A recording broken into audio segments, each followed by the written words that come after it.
ஓம் சாந்தி sister, குஷியா இருக்கிறீங்களா? ஓம் சாந்தி brother, குஷியா இருக்கேன். ஸோ இன்னைக்கு வந்து பைபிள் பழைய ஏற்பாடு யோபு 28 பார்க்க போறோம். ஸோ 27 ரொம்ப இன்ட்ரெஸ்டா இருந்துச்சு. 28 பயங்கர இன்ட்ரெஸ்டா இருக்கும், மிஸ் பண்ணாதீங்கன்னு சொல்லியிருக்கிறோம். ஸோ அதுதான் இப்போ பார்க்க போறோம். ஓகே சிஸ்டர், 28 அதிகாரம் படிங்க சிஸ்டர். வெள்ளிக்கு விளைவிடம் உண்டு, பொன்னுக்கு புடமிடும் ஸ்தலமும் உண்டு. இரும்பு மண்ணிலிருந்து எடுக்கப்படும், செம்பு கற்களில் உருக்கி எடுக்கப்படும்.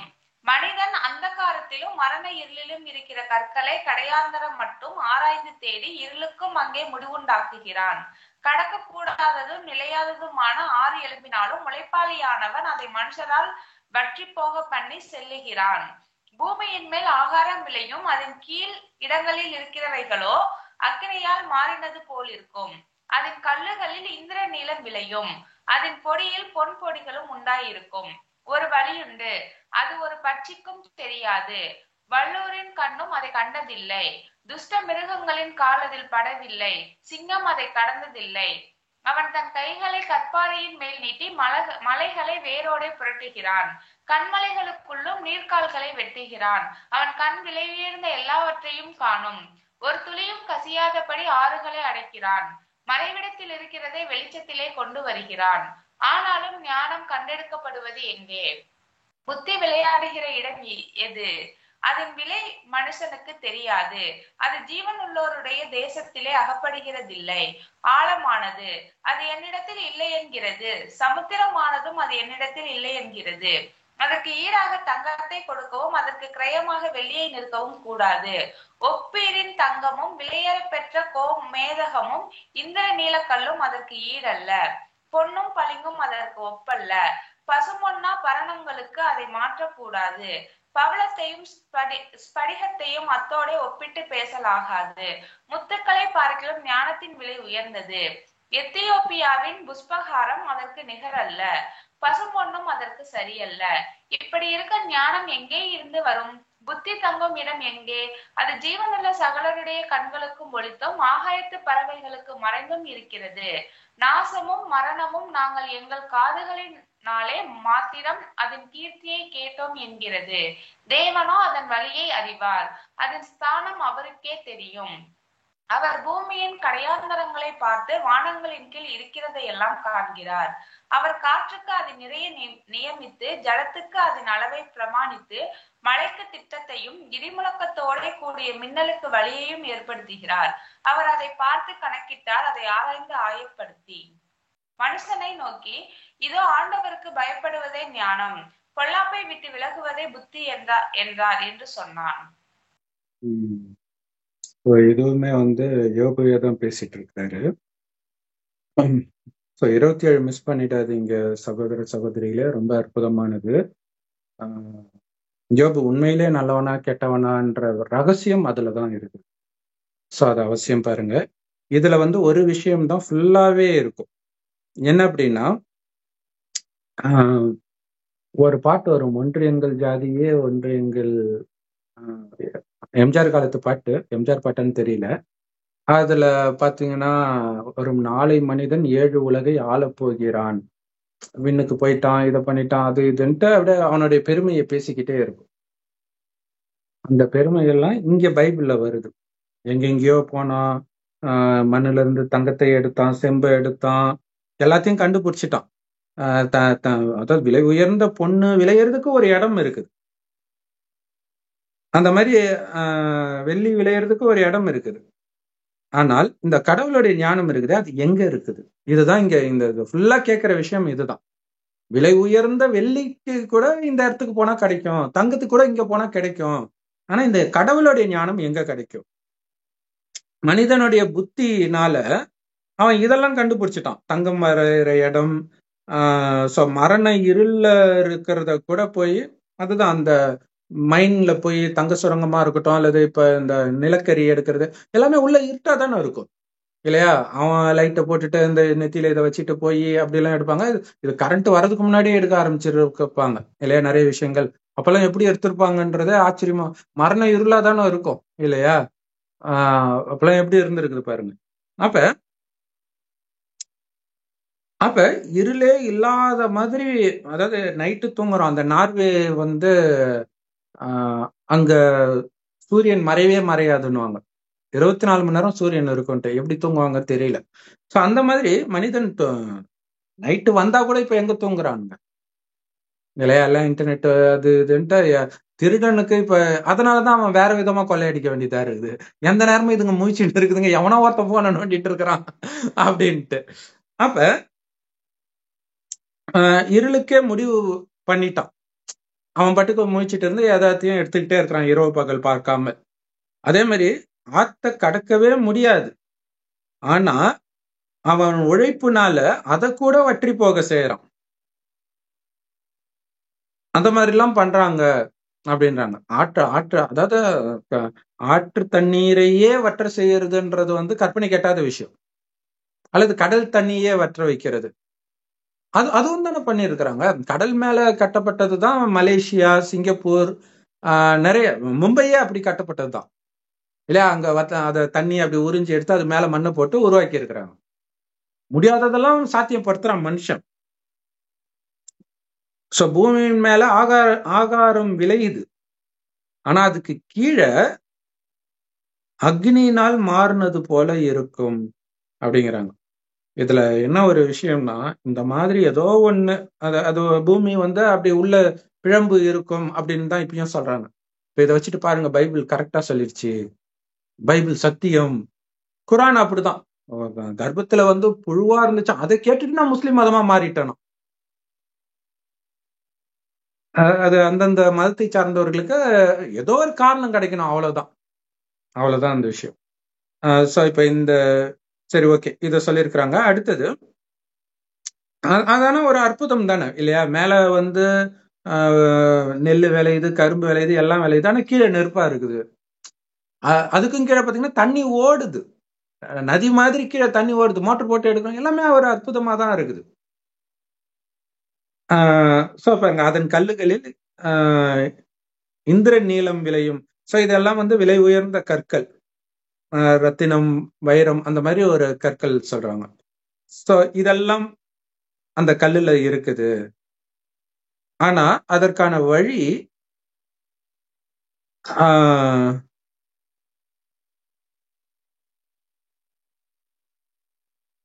எந்த பறவைக்கும் தெரியாது, வல்லூரும் பார்த்தது கிடையாது, துஷ்ட மிருகங்களும் பார்த்தது கிடையாது. சோ இப்ப இந்த இதை வச்சுதான் வருதான்னு தெரியல. ஏதோ ஒரு வீடியோல அப்படி பார்த்திருக்கிறோம். ஏதோ ஒரு பிளைட் போய் ஏதோ பூமிக்கு கீழே அப்படியே போய் அது என்னமோ சொர்க்கம் மாதிரி இருந்துச்சு. அது ஆக்சுவலா ஏலியன்ஸ் பத்தி வரும்போது இப்படி ஏலியன்ஸ் என்னை அழைச்சிட்டு போகும்போது இப்படி பார்த்தேன் அப்படின்னு சொன்ன மாதிரி காட்டினாங்க. சோ இது வந்து அவங்களுடைய அந்த பைபிள்லயே உள்ள மூழ்கினதுனால உள்ள ஏதோ சொர்க்கம் இருக்குது போல இருக்குது.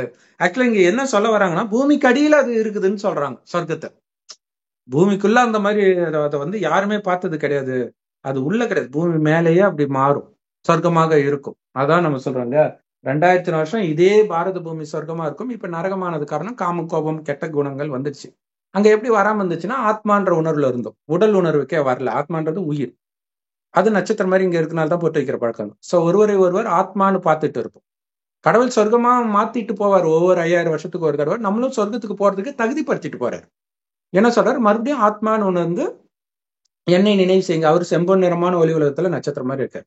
அவரை தான் பரமபிதா, அல்லா, சிவன் அப்படின்னு சொல்றாங்க. 3 மதத்திலையும் கடவுள் ஒருத்தர் தான். சோ அவர் அப்பான்னு அன்பா நீங்க நினைக்க அவரை மாதிரி நம்மளும் தூய்மையாகவும் இறைவன் கொடுக்குற ஞானத்தையும் கேட்கணும். அது பிரம்மகுமாரிகள் ராஜயோக தியான நிலையத்துல முற்றிலும் இலவசமாக கிடைக்குது. ஏன்னா ஒரு வயோதிகர் உடலை வந்து சொல்றாரு, அவருக்கு பிரம்மான் பேர் வைக்கிறார். அவர் வாய் வழியா கேட்கறதுனால பிரம்மாவுக்கும் நம்ம குழந்தை, கடவுளுக்கும் நேரடி குழந்தை. ஏன்னா இவர் உடம்புல மட்டும்தான் கடவுள் நேரடியா வர்றாரு. இயேசு உடம்புல வந்து கிறிஸ்துன்னு ஒரு ஆத்மா வருது, நபி உடம்புல ஜிப்ரேல்னு ஒரு ஆத்மா வருது, சித்தார்த்த உடம்புல புத்தான்னு ஒரு ஆத்மா வருது, கடவுள் கிடையாது. கடவுள், ஏன்னா அவங்க யாரும் கடவுள் வந்திருக்கிறேன்னு பேசல. சோ இங்க கடவுளே பேசுற அவர் தான் இந்த ரகசியத்தை சொல்றாரு. இதே பூமி தான் சொர்க்கம் இருந்துச்சு, இப்ப நரகம் ஆயிடுச்சு. இந்த நரகத்தை வந்து பாதாள லோகம்னு சொல்லுவாங்க. பைபிள்ல கூட சாத்தானை வந்து பாதாள லோகத்தில் 2500 வருடம், சாரி 1000 வருடம் அடைத்து, ஏன்னா அவங்களுக்கு ஆயுள் 2000 வருஷம் தான் இல்லையா? சொர்க்கத்துக்கு வரவங்களுக்கு வந்து இது 5000 வருட காலச்சக்கரம். வராதவர்களுக்கு அந்தந்த மதத்துடைய ஆயுள் எவ்வளவோ அவ்வளவுதான். அதுவும் அந்த மதத்தின் ஆரம்பத்திலே வந்திருந்தாதான். எல்லாரும் அந்த மதத்தின் ஆரம்பத்திலே வரமாட்டாங்க, லேட்டா தான் வருவாங்க. சரி, அப்ப இவங்க வந்து சொர்க்கம் இந்த மாதிரி கண்ணுக்கு தெரியாத ஏதோ ஒரு இடத்துல இருக்குது அப்படின்னு சொல்றாங்க. சோ மனிதர்கள் வந்து ஆத்து தண்ணி ஒரு சொட்டு கசியாத மாதிரி டேம் கட்டி மறைக்க முடியுது அவனால. அதே மாதிரி மறைவிடத்துல இருக்கிறதெல்லாம் வெளிச்சத்துல அவனால எடுத்துட்டு வர முடியுது. இந்த தங்கம் இந்த மாதிரி சுரங்கத்துல இருந்தெல்லாம் எடுத்துட்டு வர முடியுது. ஆனால் ஞானத்தை எங்க அவனால எடுக்க முடியும்? சோ இது வந்து ஆக்சுவலா இன்னொரு அர்த்தத்திலயும் வருது. அது சொர்க்கம்ன்ற அர்த்தம் கூட கிடையாது. அந்த பூமிக்கு அடியில் அக்னி மாதிரி இருக்கும், இந்திர நீலம் விளையும், பொடிகள் உண்டாயிருக்கும், அதனுடைய வழி யாருக்கும் தெரியாது, அதை கூட மனிதன் எடுக்கிறான், அந்த அர்த்தத்துல வருது. அப்படியெல்லாம் இருக்கிறதெல்லாம் கூட அவனால எடுக்க முடியுது. ஆனா இந்த ஞானத்தை அவன் எங்க போய் தேடுவான்? அது எங்க விளையும்? இது பொன் விளையும் பூமின்றாங்க, ஓகே, அது அங்க போய் எடுக்கிறான். ஞானம் எங்க விளையும்? அதோடைய விலை தெரியுமா மனுஷனுக்கு? இங்க ஜீவாத்மாக்கள் இருக்கிற உலகத்துல அது கிடையாது. அதாவது மனிதர்கள் ஜீவனுள்ளோருடைய தேசத்தில் அகப்படுவதில்லை. ஜீவனுள்ளோர்ன்றது ஜீவாத்மா. ஜீவாத்மானா ஆத்மா, உடம்பு ரெண்டும் சேர்ந்ததுதான் ஜீவாத்மா. வெறும் ஆத்மா இருக்கிற இடம் இறைவன் இருக்கிற இடம். அங்கிருந்துதான் ஆத்மா வருது, உலகம் அழியும்போது மீண்டும் அங்கதான் போகும். அப்ப இங்க கிடைக்கிறது இல்லைன்னா என்ன அர்த்தம்? இங்க இருக்கிற எவனுக்கும் தெரியாதுன்னு அர்த்தம். எந்த மதத்தை உருவாக்குனவங்களுக்கும் அது தெரியாது. அப்ப மேல இருந்து ஒருத்தர் வந்து கொடுக்கணும், இங்கதான் வந்து கொடுக்கணும். மேல போய் இப்ப நிறைய பேர் சொல்றாங்க இல்லையா, பரிசுத்தாவி, அடுத்தது நபிக்கு வந்து ஜிப்ரேல் ஆத்மா மேல இருந்து வந்துச்சு, இறை தூதர். மேல எல்லாம் பேச மாட்டாரு கடவுள். அப்படி பேசுறதா இருந்தா நாமளும் மேல இருந்து தான் வந்தோம், நம்ம கிட்டே ஞானத்தை கொடுத்து அனுப்பிச்சிடுவாரு இல்லையா? அவர் கடைசியில வர்றாரு, இறுதியில வருவார்னு எல்லா மதத்திலயும் சொல்லப்பட்டிருக்கு இல்லையா? வர்றது கடவுள், இயேசு கிடையாது. இயேசு எதுவும் சொல்லல. இயேசு உடம்புல வந்து ஆத்மா சொல்ல வேண்டியது சொல்லிட்டு அது மறுபடியும் மறுஜென்மம் எடுத்துடும். கடவுள் மட்டும்தான் மறுஜென்மம் எடுக்காம ஸ்ட்ரைட்டா உடம்புல வந்து ஞானத்தை கொடுக்கிறார். அப்ப அது இந்த பூமியில எங்கேயுமே கிடையாது. நீங்க எவ்வளவு ஆழத்துக்கு போனாலும் அது சொல்லுது எனக்கு என்கிட்டயும் இல்ல அந்த ஞானம்னு சொல்லுது. ஆழமே பேசுற மாதிரி சூப்பரா. அடுத்தது கடல் கிட்ட போய் கேட்டா அதுவும் சொல்லுது என்கிட்டயும் இல்லைன்னு சொல்லுது. இது ஒரு சூப்பரா எடுத்து சொல்லியிருக்கிறாங்க இல்லையா? சரி. ஆனா அதே இந்து மதத்துல பாத்தீங்கன்னா கடல்ல மகிஷாசுர மர்தினி, அந்த துர்கை, மகிஷன்ற அரக்கனை கொல்றதுக்காக துர்கை அவதாரம் எடுப்பாங்க. எங்க இருந்து வருவாங்கன்னா கடலுக்குள்ள இருந்து வருவாங்க. வரும்போது எப்படி வருவாங்கன்னா ஒரு தட்டுல வைர வைடூரியத்தோட வருவாங்க. அப்படின்னா கடலுக்கு பிறக்கிறாங்க, அந்த கடல் அவங்களுக்கு வைரத்தை நிரப்பி அனுப்புது. அப்ப அந்த கடல்ன்றது ஸ்தூல கடல் கிடையாது, ஞானத்தின் கடலாகிய இறைவன் ஞான ரத்தினங்களால் நம்மை இறுதியில வந்து நிரப்புற. இப்ப அந்த பிரம்மா வாய் வழியாக இந்த ஞானத்தை கொடுத்து பிரம்மகுமாரிகளுக்கு நிரப்புற. அதோடைய விலை அவர் எப்ப கொடுக்குறாரு, எங்க கொடுக்குறாருன்றது அது கட் ஆயிடுச்சு. சென்சார் நடுவுல பாதி பக்கத்தை காணும் இல்லையா? இது சொர்க்கம் மாதிரி தான், 2 நாள் வருவாங்க, அவ்வளவுதான், காணாம போயிடும்.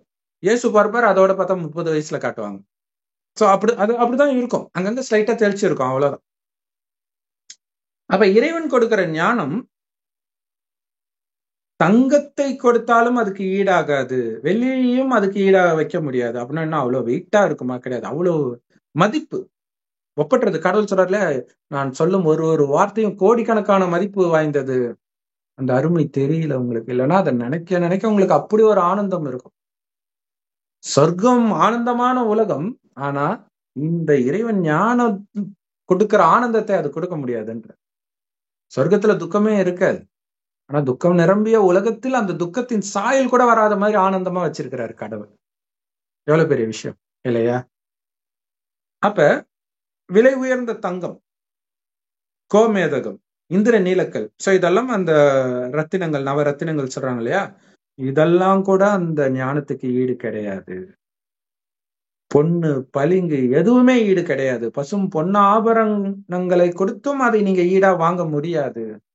ஆக்சுவலா இந்த ஞானமே ஏழைகளுக்கு தான் கிடைக்குது, பணக்காரங்களுக்கும் கிடைக்கிறது இல்ல. முந்தைய இதுல வருது, இதுக்கு முன்னாடி அதிகாரத்துல நம்ம பார்த்தோம் இல்லையா, பணக்காரன் அப்படியே பணக்காரனா தூங்க போறான், கண்ணை திறந்து பார்த்தா ஏழை ஆயிட்டான்ட்டு. சோ அது நம்ம சொல்லியிருந்தோம். அது அந்த தூங்க போறது இரவுன்றது நரகம், சொர்க்கம் தான் பகல். பிரம்மாவின் பகல், பிரம்மாவின் இரவன் கீதையில கூட இருக்கும். சோ எல்லா மதத்துக்கும் லிங்க் இருக்குது அன்பு சகோதரர்களே. அப்படி இல்லைன்னு சொல்லி உங்களை ஏமாத்தி வச்சிருக்கிறதுனாலதான் இன்னைக்கு பிரிவினை இருக்குது.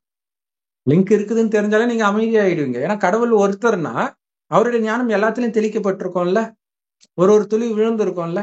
இப்ப அந்த மாதிரி ஒரு ஞானத்தின் ஒரு துளி விழுந்த இடத்தை தான் வந்து சக்தி பீடங்கள், அதோ இப்ப இந்த பிரயாகராஜ்ல கும்பமேளா கொண்டாடுறது, இது எல்லாமே அப்படின்னா அதுல வந்து ஸ்தூலமா காட்டிட்டாங்க. ஸ்தூலமான விஷயம் இல்ல. இந்த ஞானம் எல்லா மதத்திலையும் அங்கங்க இருக்கும். அததான் நம்ம எடுத்து சொல்லிட்டு இருக்கிறோம். பவளம், ஸ்படிகம் இந்த மாதிரி விலை உயர்ந்ததை கூட அதோட நீங்க ஒப்பிட முடியாது. முத்துக்களை விட ஞானம் விலை உயர்ந்தது. எத்தியோப்பியாவுடைய புஷ்பராகம் எல்லாமே அந்த விலை இது ஆக்சுவலா இது கீதை தெரியுது அவங்களுக்கு. கீதையில அவர் சொல்லுவார், நான் வந்து மலைகளில் இமயமாக இருக்கிறேன், நாகங்களின் அந்த நல்ல பாம்பு சர்ப்பமாக இருக்கிறேன். அந்த மாதிரி ஒண்ணா வரும். அதாவது இருக்கிறதுலே உயர்ந்ததாக இருக்கிறேன்ட்டு. அவரும் உயர்ந்தவர், அவர் கொடுக்கும் ஞானமும் உயர்ந்தவர். ஆனா இவங்க என்ன நினைச்சிட்டாங்க, கடவுள் எல்லா இடத்துலயும் இருக்கிறாரு, அப்படி தப்பா புரிஞ்சுக்கிட்டாங்க. சரி, சோ அப்படிப்பட்ட விலை உயர்ந்தது எங்க இருந்து வரும் கேட்கிறார். ஏன்னா இந்த பூமியில விலை உயர்ந்த எல்லாத்தையும் நான் சொல்லிட்டேன், இதெல்லாம் அதுக்கு உயர்ந்ததுக்கு. ஆனா ஒரு விதத்துல கீதையை விட இங்க கரெக்டா சொல்லப்பட்டிருக்குது. கீதையில வந்து அதுவாக இருக்கிறேன்னு இருக்க, அதோட கூட நீ ஒப்பிட முடியாது. அல்லாவுக்கு இணை வைக்காதீர்கள்னு குரான்ல சொன்னதும் கரெக்டானதுதான். நீ இணை வைக்க முடியாது, அந்த அளவுக்கு உயர்ந்தவர். அவர் கொடுக்கிற ஞானத்தினாலதான் அவர் உயர்ந்தவர். ஞானத்தை கொடுக்கிற அந்த ஞானம் அவர்கிட்ட இருக்குது. எங்க இருந்து வரும்? புத்தி தங்கும் இடம் எங்க? அந்த புத்தி இறைவன் கொடுக்கிற புத்தி. ஜீவனுள்ள சகலருடைய கண்களுக்கும் ஒளிஞ்சு இருக்குது, கண்ணால அதை பார்க்க முடியல. ஆகாயத்து பறவைக்கும் ஒளிஞ்சு இருக்குது, மேலையும் காணும் கீழையும் காணும் இல்லையா? ஆகாயத்துல பறக்கிற பறவைக்கும் அதை கண்டுபிடிக்க முடியல, கீழே வர்ற மனுஷனுக்கும் தெரியல. பயங்கரமா உலகழிவு, மரணம் இதெல்லாம் கேட்டா நாங்க காது வழியா அவருடைய கீர்த்தியை மட்டும்தான் கேட்டு இருக்கிறோம், பார்த்தது இல்ல அப்படின்னு தான். அப்ப யார்கிட்ட இருக்குது அந்த ஞானம்? தேவன் தான் அதன் வழியை அறிவார், அந்த ஞானம் இருக்கும் இடத்தை. ஏன்னா இருக்கிறதே அவர்கிட்ட தான் இருக்கு. சோ இந்து மதத்துல சிவனுடைய தலையில இருந்து அப்படியே கங்கை ஊத்துதா காட்டுறாங்க இல்லையா? அந்த ஞானம் கங்கை ஊற்றெடுக்குது, அப்படியே நான் ஸ்டாப்பா ஓடிக்கிட்டு இருக்குது. சோ அந்த அந்த இதுலதான் போய் கும்பமேளா கொண்டாடுறாங்க. அப்ப கடவுள் தான் ஞான கடல், கடல்ல இருந்து தான் எல்லா நதியும் வரும். சோ அதுல மிக புனித நதியாக கருதப்படுகிறது கங்கை. அதுல குளிச்சா பாவம் போயிடும்ன்றாங்க. தண்ணியில குளிச்சா பாவம் போகாது, ஞானத்துல மூழ்கினால் போகும். என்ன ஞானம்? ஆத்மான்னு வந்து இறைவனையே நினைச்சிட்டு இருக்கிறது. அதுக்கு அவர் எப்படி இருக்காருன்னு தெரியணும். அவர் செம்பொன் நிறமான ஒளி உலகத்துல நட்சத்திரம் மாதிரி இருக்காரு, ஆத்மா பூர்வமத்தில நட்சத்திரம் மாதிரி இருக்குது. இந்த உடம்பு மாறிக்கிட்டே இருக்கும்.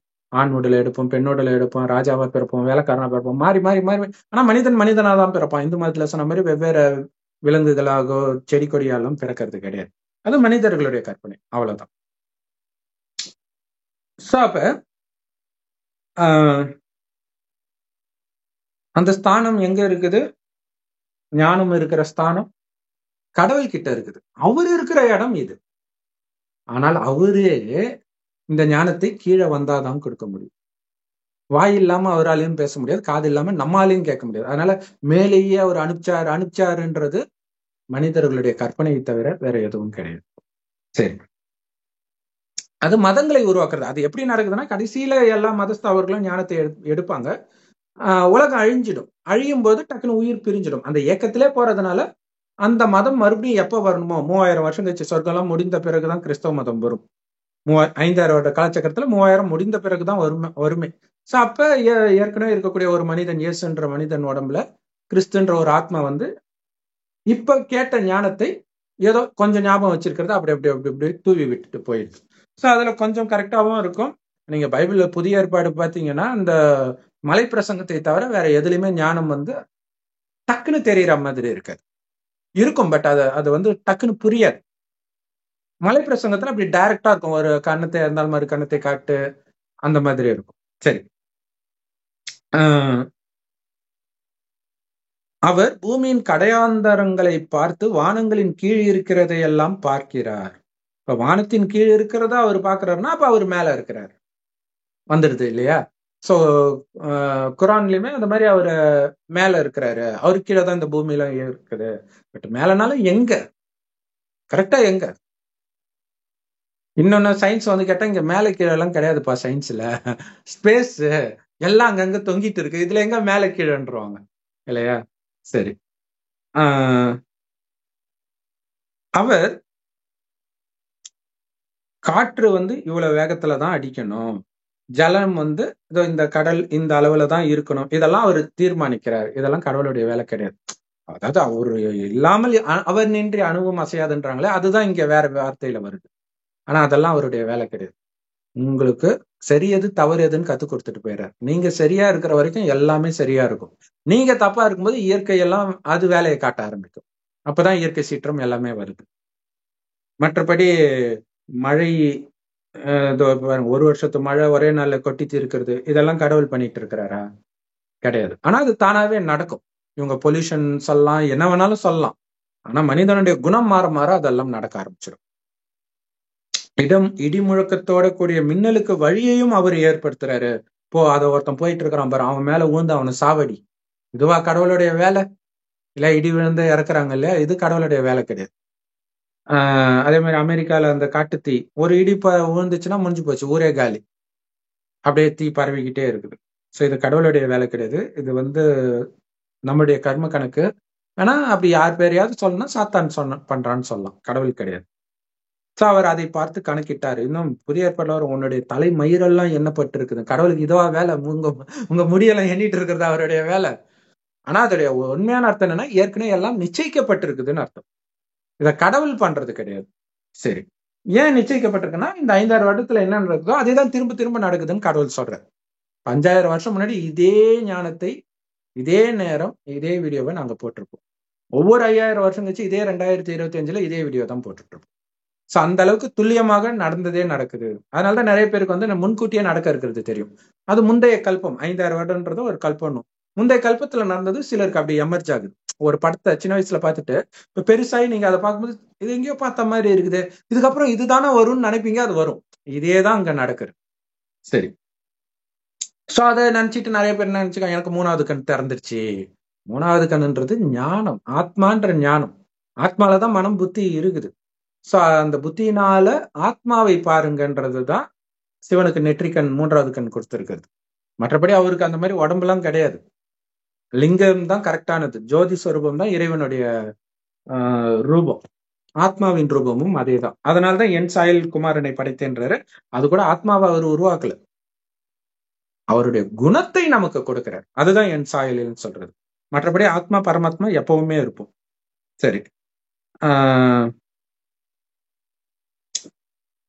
சோ அப்ப இந்த மாதிரி இவ்வளவு பயங்கரம், மின்னல், காற்றுடைய வேகம், மழையுடைய வேகம் எல்லாத்தையும் அவர் ஆராய்ந்து ஆயத்தப்படுத்திட்டு மனுஷனை நோக்கி சொல்றாராம், ஆண்டவருக்கு பயப்படுவதே ஞானம். அதுக்கு பேர் ஞானம் இல்ல, பக்தி இல்லையா? பயமுறுத்துறதுக்கு பேர் பக்தி.